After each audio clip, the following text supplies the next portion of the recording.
Let's understand the ऊप today in C++। Oops क्या होते हैं? ऊप्स का फुल फॉर्म होता है ऑब्जेक्ट ओरिएंटेड प्रोग्रामिंग।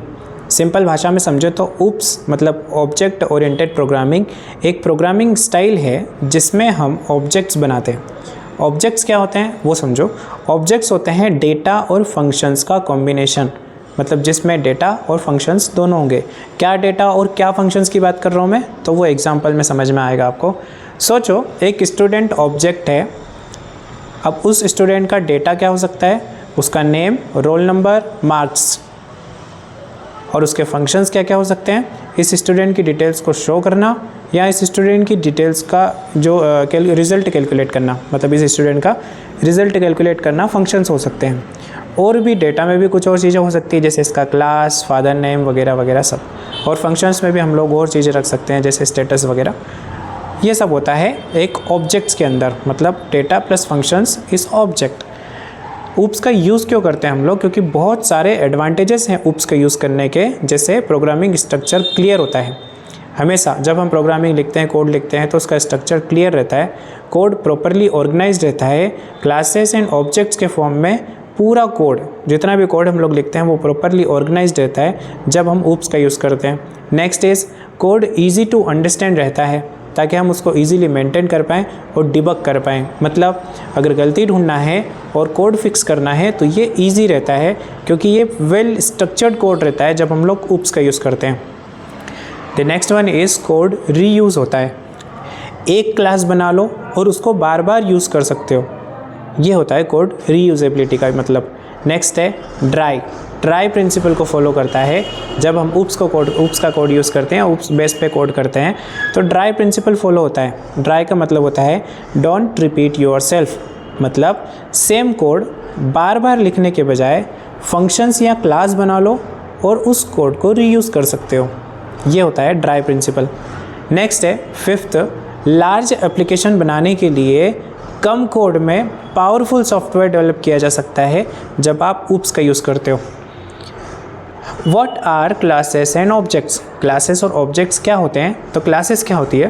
क्लास एक ब्लूप्रिंट, डिज़ाइन या फिर कह सकते हैं टेम्पलेट होती है। एग्जाम्पल समझो, जैसे कार का डिज़ाइन एक क्लास है। और एग्जाम्पल से समझते हैं हम लोग ऑब्जेक्ट्स के बाद। ऑब्जेक्ट्स क्या होते हैं पहले उस पर भी एक प्रकाश डाल दिया जाए, like what is the objects here. तो ऑब्जेक्ट्स क्या होता है? ऑब्जेक्ट्स उस क्लास का रियल इंस्टेंस होता है, एक ब्लूप्रिंट होता है किसका? क्लास का। एग्जाम्पल समझो आप यहाँ पर, जैसे क्लास है हमारे पास, फ्रूट एक क्लास हो सकती है, कार एक क्लास हो सकती है, स्टूडेंट एक क्लास हो सकता है। तो इन क्लासेस के ऑब्जेक्ट्स भी हो सकते हैं।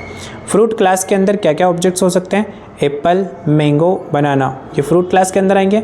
कार क्लास के अंदर क्या क्या आ सकता है? ऑडी, BMW, टोयोटा या जो भी। स्टूडेंट्स के अंदर राहुल, नेहा, सुनीता, सुरिश्मा, जया और करिश्मा जो भी आ सकते हैं, मतलब स्टूडेंट्स के अंदर ये सब आ सकते हैं। अब क्लासेस समझ में आया। फ्रूट्स के अंदर ये सब हो सकते हैं, फ्रूट क्लास के अंदर एप्पल, मैंगो, बनाना, कार क्लास के अंदर ऑडी, BMW, टोयोटा, और स्टूडेंट्स के अंदर राहुल, नेहा और भी स्टूडेंट्स। रियल लाइफ एग्जांपल में मैं आपको समझाता हूँ कि क्लास कैसे बनाते हो आप C++ के अंदर।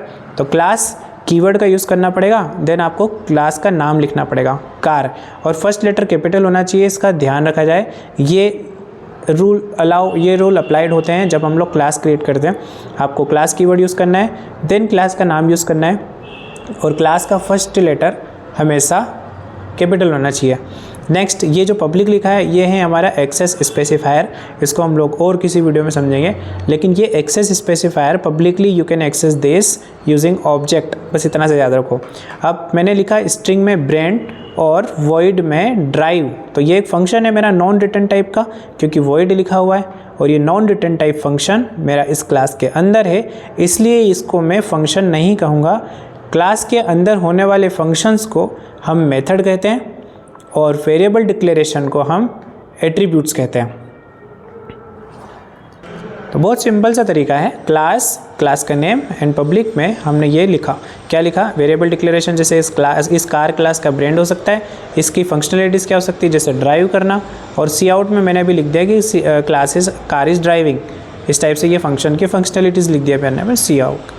ठीक है, अब इस क्लास का जो हमने कार क्लास बनाई थी उस क्लास का ऑब्जेक्ट कैसे बनाया जा सकता है। तो ऑब्जेक्ट बनाने के लिए क्लास का नाम सेम वैसे ही लिखना है हमको, जैसे मैंने लिखा कार, एंड इसका ऑब्जेक्ट किसी भी नाम से हो सकता है। मैंने इसका ऑब्जेक्ट बनाया माई कार, इस टाइप से मैंने इसका ऑब्जेक्ट बनाया। अब ये कंपलसरी नहीं है कि आपको क्लास का नाम आपके ऑब्जेक्ट में रखना ही पड़ेगा, ऐसा कोई फोर्स नहीं है। आप क्लास का नाम या रखो या मत रखो, पर रिलेटेड रखो तो बेटर रहेगा, ताकि आपको आगे कोड समझने में कन्फ्यूजन्स नहीं होंगे।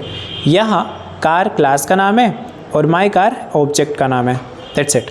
ऑब्जेक्ट क्लास के सारे वेरिएबल्स एंड फंक्शंस यूज़ कर सकता है।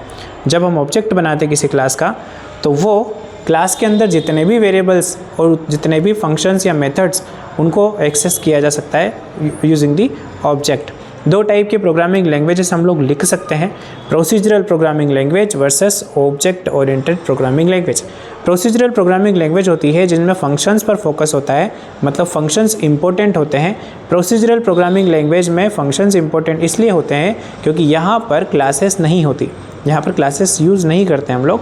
नेक्स्ट है ऑब्जेक्ट ओरिएंटेड की बात करें तो यहाँ पर ऑब्जेक्ट पर फोकस होता है, क्योंकि यहाँ पर क्लास का ऑब्जेक्ट बनता है और ऑब्जेक्ट के बाद हम लोग फंक्शंस और वेरिएबल्स को एक्सेस कर सकते हैं। नेक्स्ट इनमें ये है difference, data and functions separate होते हैं। किसमें? प्रोसीजरल में डेटा और फंक्शंस सेपरेट रहते हैं। यहाँ पर डेटा प्लस फंक्शंस एक ऑब्जेक्ट के अंदर होते हैं। और डिफरेंसेस की बात करूँ मैं तो स्मॉल प्रोग्राम्स के लिए प्रोसीजरल प्रोग्रामिंग लैंग्वेज सही होती है और लार्ज एप्लीकेशंस के लिए आपको ऑब्जेक्ट ओरिएंटेड प्रोग्रामिंग लैंग्वेज का यूज़ करना चाहिए। सिक्योरिटी प्रोसीजरल प्रोग्रामिंग लैंग्वेजेस में कम होती है और बेटर सिक्योरिटी होती है आपके ऑब्जेक्ट ओरिएंटेड प्रोग्रामिंग के अंदर। सिंपल एग्जांपल्स के थ्रू मैं समझाऊँ आपको, तो प्रोसीजरल लैंग्वेज में आपको डायरेक्ट फंक्शंस को कॉल करना है तो आप कर सकते हो। जैसे कैलकुलेट सैलरी वाला फंक्शन है, इसको मैं डायरेक्ट कॉल कर सकता हूँ। प्रिंट डिटेल वाला एक फंक्शन है जिसको मैं डायरेक्ट कॉल कर सकता हूँ। और लेकिन ऊप्स के जो कंसेप्ट हैं उसमें अगर आपको फंक्शंस को कॉल करना है तो पहले आपको उस क्लास का ऑब्जेक्ट बनाना पड़ेगा एंड देन उस ऑब्जेक्ट से आप उस मेथड को एक्सेस कर सकते हो। जैसे इस एम्प्लॉय वाली क्लास के अंदर एक फंक्शन डिफाइंड है या एक मेथड डिफाइंड है जो कि क्या करती है, सैलरी कैलकुलेट करती है। तो इस क्लास से अगर मुझे इस मेथड को एक्सेस करना है तो मुझे इस क्लास का पहले ऑब्जेक्ट बनाना पड़ेगा, देन उस ऑब्जेक्ट से मैं इस मेथड को एक्सेस कर सकता हूँ। Here you can see there is another method with name of print details. So if we want to access this print detail method, then we have to use this object to read this method, print detail. That's it. This is the basic difference between OOPS and procedural programming language. और ये बहुत important होता है oops के concept आना चाहिए, क्योंकि हर programming, हर next programming language में लाइक जो पॉपुलर प्रोग्रामिंग लैंग्वेजेस होती है जैसे जावा, पाइथन, C++, PHP, इन लैंग्वेजेस में ऊप्स के कंसेप्ट होते हैं और ये अप्रोक्स सिमिलर होते हैं। तो ये बेनिफिट रहता है कि हम एक प्रोग्रामिंग लैंग्वेज में ऊप्स के कंसेप्ट सीख लें, देन अदर प्रोग्रामिंग लैंग्वेजेस में भी कंसेप्ट सेम होते हैं, सिंटैक्स डिफरेंट होता है। Thank you.